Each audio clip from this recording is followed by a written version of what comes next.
A funny story that happened when I was playing basketball at HT was we were going to Permian Basin, playing the #1 team in our conference, UTPB.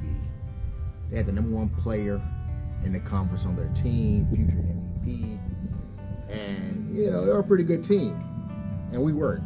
We're not a bad team. We wasn't a good team. We were still trying to figure out ourselves. Well, one of our players went to high school with this guy, and he decided to convince coach that he could stop him.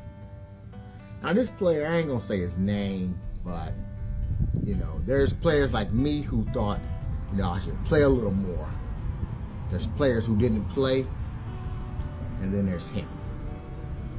And so, you know, I get it. You gotta do what you gotta do to get in the game. So he convinced coach that he could stop him and give us the best chance to win. And coach believed him. Coach did it, right? So in the locker room before the game, he got his headphones on, he's jamming, he got DMX, what you want from him. He's in his zone. And we're like, yo, don't talk to him, you know, let him get in his moment, right? But we knew how this was gonna end. I played with this guy for a year. I knew exactly what was about to happen. So he starts, and he got everything on, right? Like a creative player. He has double headbands on. You know, this is the early 2000s. Knee bands on, arm bands on, tape everywhere, tape on his wrist, elbow, ankles, knees. It's just, this was not a good look. Look like he don't play.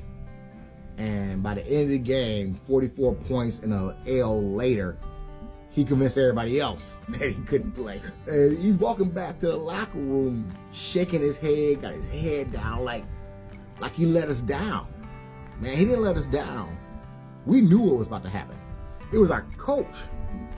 He let us down because he played him. And so in the locker room, he's taking all this stuff off, his headbands, his tape, armbands, and he's kind of like balling it up into another ball. Like, it was like another basketball.